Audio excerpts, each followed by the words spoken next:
പിതാവിൻ്റെയും പുത്രൻ്റെയും പരിശുദ്ധാത്മാവിൻ്റെയും നാമത്തിൽ ആമേൻ. എൻ്റെ പ്രിയപ്പെട്ടവരെ, ഫെബ്രുവരി 5 വ്യാഴാഴ്ച. അമ്മേ പരിശുദ്ധ അമ്മേ, അമ്മേ പരിശുദ്ധമേ, ദൈവമാതാവേ, കൃപാസനത്തിലൂടെ ഞങ്ങൾക്കും ഞങ്ങളുടെ ദേശത്തിനും അമ്മ മധ്യസ്ഥം തേടി തന്ന എല്ലാ അനുഗ്രഹങ്ങൾക്കും കൃപകൾക്കും ഞങ്ങളിപ്പോൾ ഹൃദയം നിറഞ്ഞ നന്ദി പറയുന്നു.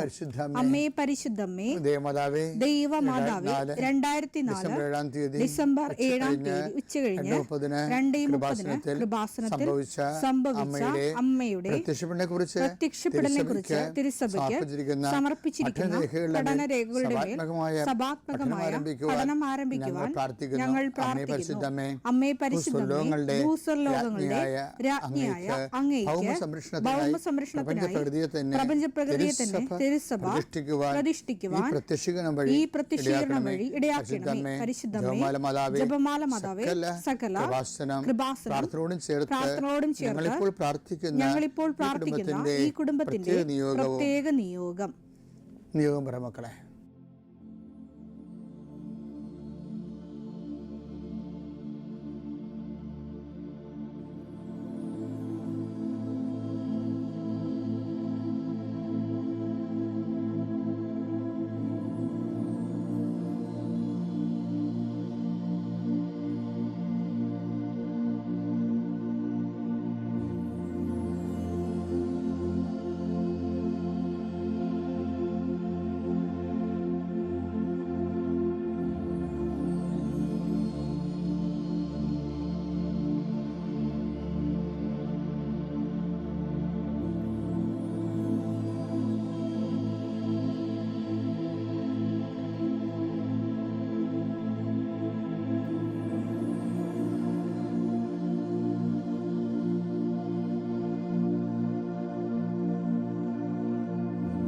അമ്മയുടെ പ്രത്യക്ഷീകരണത്തിന്റെ ഈ അനുഗ്രഹവേളയിൽ ഞങ്ങൾക്ക് സാധിച്ചു തരുവാൻ കനിയണമേ. ആമേൻ. വിശ്വാസ പ്രമാണം. സർവശക്തനായ പിതാവും ആകാശത്തിന്റെയും ഭൂമിയുടെയും സൃഷ്ടാവുമായ ദൈവത്തിൽ ഞാൻ വിശ്വസിക്കുന്നു. അവിടുത്തെ ഏകപുത്രനും ഞങ്ങളുടെ കർത്താവുമായ ഈശോ മിശിഹായിലും ഞാൻ വിശ്വസിക്കുന്നു.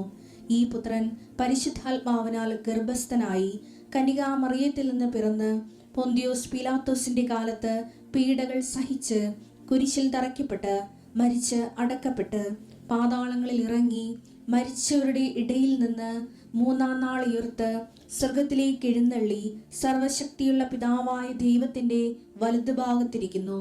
അവിടെ നിന്ന് ജീവിക്കുന്നവരെയും മരിച്ചവരെയും വിധിക്കുവാൻ വരുമെന്നും ഞാൻ വിശ്വസിക്കുന്നു. പരിശുദ്ധാത്മാവിലും ഞാൻ വിശ്വസിക്കുന്നു. വിശുദ്ധ കത്തോലിക്കാ സഭയിലും പുണ്യവാന്മാരുടെ ഐക്യത്തിലും പാപങ്ങളുടെ മോചനത്തിലും ശരീരത്തിന്റെ ഉയർപ്പിലും നിത്യമായ ജീവിതത്തിലും ഞാൻ വിശ്വസിക്കുന്നു. ആമേൻ. സ്വർഗ്ഗസ്ഥനായ ഞങ്ങളുടെ പിതാവേ, അങ്ങയുടെ നാമം പൂജിതമാകണമേ. അങ്ങയുടെ രാജ്യം വരണമേ. അങ്ങയുടെ തിരുമനസ് സ്വർഗത്തിലെ പോലെ ഭൂമിയിലും ആകണമേ. അന്നു വേണ്ടുന്ന ആഹാരം ഇന്ന് ഞങ്ങൾക്ക് തരണമേ. ഞങ്ങളോട് തെറ്റ് ചെയ്യുന്നവരോട് ഞങ്ങൾ ക്ഷമിക്കുന്നത് പോലെ ഞങ്ങളുടെ തെറ്റുകൾ ഞങ്ങളോടും ക്ഷമിക്കണമേ. ഞങ്ങളെ പ്രലോഭനത്തിൽ ഉൾപ്പെടുത്തരുതേ, തിന്മയിൽ ഞങ്ങൾ രക്ഷിക്കണമേ. ആമേൻ. നന്മ നിറഞ്ഞ മറിയമേ, സ്വസ്തി. കർത്താവ് അങ്ങയുടെ കൂടെ സ്ത്രീകളിൽ അങ്ങ് അനുഗ്രഹിക്കപ്പെട്ടവളാകുന്നു. അങ്ങയുടെ ഉദരത്തിൻ ഫലമായി ഈശോ അനുഗ്രഹിക്കപ്പെട്ടവനാകുന്നു. പരിശുദ്ധ മറിയമേ, തമ്പുരാന്റെ അമ്മേ, പാപികളായ ഞങ്ങൾക്ക് വേണ്ടി ഇപ്പോഴും ഞങ്ങളുടെ മരണസമയത്തും തമ്പുരാനോട് അപേക്ഷിക്കണമേ. ആമേൻ. എൻ്റെ കർത്താവിൻ്റെ ഉന്നതമായ നാമത്തിൽ സഭയുടെ അധികാരത്തിൽ കുരിശിൻ്റെ അടയാളത്തിൽ ദൈവത്തിൻ്റെ ശക്തിയാൽ 40 വർഷം ഞാൻ അർപ്പിച്ച കുർബാനയുടെ യോഗ്യതയാൽ കൃപാസ്ഥാനത്താറെ ജീവനോടെ പ്രത്യക്ഷപ്പെട്ട പരിശുദ്ധ അമ്മയുടെ മാധ്യസ്ഥത്തിലെ ഞാൻ ഓരോ കുടുംബത്തെ ആശ്രയിച്ച് പ്രാർത്ഥിക്കുന്നു. ദൈവത്തിലെ നിൻ്റെ കയ്യിരിക്കുന്ന എല്ലാ വസ്തുക്കളുടെ പ്രമാണങ്ങൾ കയ്യിലുണ്ടെങ്കിൽ എടുക്കുക, സർട്ടിഫിക്കറ്റുണ്ടെങ്കിൽ എടുക്കുക, എവിടെയും കൊടുക്കാനുള്ള ആപ്ലിക്കേഷൻസ് ഉണ്ടെങ്കിൽ എടുക്കുക. ദൈവത്തിലെ നീ എവിടെയെങ്കിലും പോകുന്നുണ്ടെങ്കിൽ നിൻ്റെ പാസ്പോർട്ടോ വിസയുടെ കോപ്പിയോ എയർ ടിക്കറ്റോ എന്താണ് നിൻ്റെ കയ്യിലുള്ളത്, എടുക്കുക. ദൈവത്തിലെ എവിടെയും കൊടുക്കാനുള്ള ആപ്ലിക്കേഷൻസ് ഉണ്ടെങ്കിൽ അത് എടുക്കുക. കൃപാസന മാതാവിനെ കാണിച്ചുകൊണ്ട് പ്രാർത്ഥിക്കുക. ഞാനിപ്പോൾ നിന്നെ ആശ്രയിച്ച് പ്രാർത്ഥിക്കുക. കർത്താവേ, സിവിൽ പോയിൻ്റ് കുറഞ്ഞതിൻ്റെ പേര് ജോലി കിട്ടാത്തവരുണ്ട്, ജപ്തിയാകാൻ പോകുന്നവരുണ്ട്. ആ പത്രങ്ങളെല്ലാം രേഖകളെല്ലാം നിൻ്റെ നാമത്തിൽ ഞാൻ ആശീർവദിക്കാൻ പോവുകയാണ്. കർത്താവ് രേഖകൾ കയ്യിലില്ല, പക്ഷെ മനസ്സിൽ ആ രേഖ ഓർത്ത് പ്രാർത്ഥിക്കുന്നുണ്ട്. ഇപ്പം എടുക്കാൻ പറ്റാത്ത ആ രേഖ എൻ്റെ കയ്യിലുണ്ടായിരുന്നെങ്കിൽ എന്ന് ആഗ്രഹിച്ച് വിഷമിക്കുന്നവരുണ്ട്. കർത്താവെ, ആ രേഖ എവിടെയാണ് ഇരിക്കണത്? അവിടെ നിൻ്റെ തിരുമുറിവാർന്ന് വലത് കരുത്താൻ ആ രേഖയെ സ്പർശിക്കണമേ. മാതാവിൻ്റെ മധ്യസ്ഥത്തിൽ പ്രാർത്ഥിക്കുന്നു. അവരെന്താണ് ഉദ്ദേശിക്കുന്നത്, അതുകൊണ്ട് അത് നിറവേറാൻ കർത്താവ് അനുവദിക്കട്ടെ. കർത്താവ് ജോലി നഷ്ടപ്പെട്ടു പോരണവരെ, ഉപേക്ഷിച്ച് പോണവരെ, ആ രാജ്യത്ത് ജീവിക്കാൻ പറ്റാതെ പോണവരെ, പരീക്ഷയെ ഒരുങ്ങിക്കൊണ്ടിരിക്കുന്ന മക്കളെ, പരീക്ഷയുടെ ഹോൾ ടിക്കറ്റ് കയ്യിലുണ്ടെങ്കിൽ മക്കൾ എടുക്കുക. അല്ലെങ്കിൽ നിങ്ങളത് മനസ്സിൽ ഓർക്കുക. പഠിക്കാൻ പറ്റാത്ത വിഷയങ്ങളുണ്ടെങ്കിൽ ലാപ്ടോപ്പ് എടുത്ത് കൈ വെക്കുക. അച്ഛനായി ഈ നിമിഷം ആശീർവദിക്കുന്നു. എൻ്റെ കർത്താവിൻ്റെ ഉന്നതമായ നാമത്തിൽ, സഭയുടെ അധികാരത്തിൽ, കുരിശിൻ്റെ അടയാളത്തിൽ, ദൈവത്തിൻ്റെ ശക്തിയാൽ നിൻ്റെ എല്ലാ ജീവിത തടസ്സങ്ങളെയും, നീ ആഴ്ച നേരിടാൻ പോകുന്ന മുഴുവൻ ദോഷങ്ങളെ ഈശോനാമത്തിൽ ബന്ധിക്കുന്നു. പിതാവും പുത്രനും പരിശുദ്ധാത്മാവിനെ നീക്കുവാമേ. എൻ്റെ പ്രിയപ്പെട്ടവരെ, കഴിഞ്ഞ 3 ദിവസങ്ങളിൽ നമ്മൾ വിശ്വാസ വളർച്ചയെക്കുറിച്ചാണ്, അതിൻ്റെ ഓരോ ഘടകങ്ങളെയാണ് പരിശോധിച്ചത്. ഇന്നും അതുതന്നെയാണ് സബ്ജക്റ്റ്. കാര്യം നമ്മൾ പഠിക്കുകയാണ് കർത്താവിനെ, നമ്മൾ പഠിക്കുകയാണ് വചനം, നമ്മൾ പഠിച്ചാണ് ഇപ്പോൾ വളരാൻ പോണത് കർത്താവിനെ. അപ്പം അതുകൊണ്ട് ആഴപ്പെടാനുള്ളൊരു സമയമാണിത്. ഇപ്പോൾ ഈ നാലാമത്തെ ഘട്ടത്തിൽ നമ്മൾ കാണുന്നത്, അപ്പോസ്തലന്മാർ ഈശോയോട് പറയുന്നുണ്ട്, എന്താണ്? ഞങ്ങളുടെ വിശ്വാസം എന്ന് പറഞ്ഞിട്ട് പറയും, അത് അങ്ങ് വർദ്ധിപ്പിക്കണമെന്ന് പറയും. അപ്പോൾ അവർ ഡയറക്റ്റായിട്ട് കാര്യം മനസ്സിലാക്കി. ഇപ്പോൾ ലൂക്ക 17:5 വായിച്ചേ. അപ്പോൾ അപ്പോസ്തലന്മാർ കർത്താവിനോട് പറഞ്ഞു, ഞങ്ങളുടെ വിശ്വാസം വർദ്ധിപ്പിക്കണമേ. ഞങ്ങളുടെ വിശ്വാസം വർദ്ധിപ്പിക്കണമേ. അപ്പോൾ നിങ്ങളോർക്കും അപ്പോസ്തലന്മാർ എന്താ വിശ്വാസം വർദ്ധിപ്പിക്കണം പറഞ്ഞ സാഹചര്യം നോക്കണം. വെച്ച് കഴിഞ്ഞാൽ ഈശോ പറഞ്ഞ് ഒരുത്തൻ നിങ്ങളോട് തെറ്റ് ചെയ്ത് കഴിഞ്ഞാൽ എത്ര പ്രാവശ്യം ക്ഷമിക്കണമെന്ന് ചോദിച്ചു. അപ്പോൾ കർത്താവ് പറഞ്ഞ്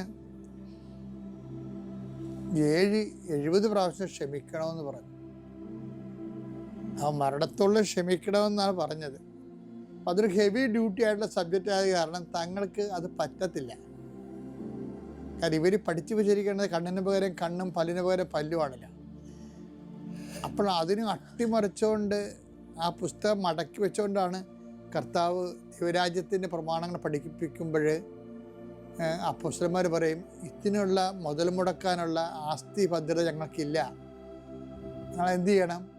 ഇങ്ങനെ ക്ഷമിക്കണമെങ്കിൽ ഞങ്ങളുടെ വിശ്വാസം വർദ്ധിപ്പിക്കണമേ. അപ്പോഴേ വിശ്വാസത്തിന് വേറൊരു എക്സ്പ്രഷൻ വരികയാണ് ഇവിടെ. എന്താണ്? ക്ഷമ. നമ്മൾ നേരത്തെ സംഭവം കണ്ടില്ല. ഞാൻ 2 തെസ്സലോനിക്കർ 3:1 കണ്ടില്ലേ? വിശ്വാസം വളരുന്നതനുസരിച്ച് കൊണ്ട് പരസ്നേഹം വളരുന്നത് നമ്മൾ കണ്ടേ കഴിഞ്ഞ ദിവസങ്ങളിൽ. ഇപ്പോഴെന്താ പറയണത്? അന്ന് വിശ്വാസത്തിന് സ്നേഹമെന്നുള്ള ഒരു പേരുണ്ടായിരുന്നു. വിശ്വാസം വളർന്നിട്ട് അത് വേറെ രൂപങ്ങൾ സ്വീകരിക്കുകയാണ് ചെയ്യണത്.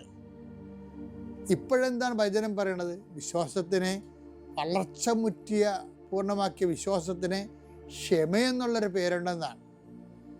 അപ്പം നിനക്ക് ക്ഷമിക്കാൻ കഴിയുന്നില്ല എന്ന് പറഞ്ഞാൽ നിനക്ക് വിശ്വാസമില്ലെന്നാണ് ദൈവം അസസ് ചെയ്യണത്. അല്ല നിനക്ക് വൈകാര്യമായിട്ട് അതിന് കഴിവില്ലെന്ന് അങ്ങനൊന്നുമല്ല, നിനക്ക് വെറുപ്പാണ് അങ്ങനൊന്നുമല്ല ദൈവം കണക്കാക്കണത്. അതൊക്കെ മനുഷ്യന്മാർ. നിനക്ക് ഒരാളെ ക്ഷമിക്കാൻ കഴിയുന്നില്ലെങ്കിൽ ദൈവം അസസ് ചെയ്യണത് നിനക്ക് വിശ്വാസമില്ലെന്നുള്ളതാണ്. ഇതൊരു അപകടകരമായ കാര്യമാണ്. ഇപ്പോൾ ഉടമ്പടിക്കാർ പ്രത്യേകം ശ്രദ്ധിക്കണം. ആരെങ്കിലും ക്ഷമിക്കാത്തവരുണ്ടെങ്കിൽ നിങ്ങൾ അവിശ്വാസിയായ ദൈവദർശനത്തിൽ അവശേഷിക്കുകയാണ്. ഈ സിറ്റുവേഷൻ ചേഞ്ച് ചെയ്യണം.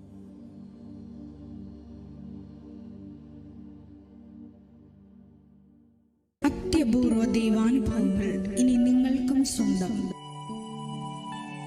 ഈ യൂട്യൂബ് ചാനൽ ഇതുവരെ സബ്സ്ക്രൈബ് ചെയ്തിട്ടില്ലെങ്കിൽ ഇപ്പോൾ തന്നെ സബ്സ്ക്രൈബ് ചെയ്യുക. ഈ വീഡിയോ ഇപ്പോൾ തന്നെ നിങ്ങളുടെ സുഹൃത്തുക്കൾക്ക് ഷെയർ ചെയ്തുകൊണ്ട് കർത്താവിൻ്റെ പ്രേക്ഷിതരാകുക.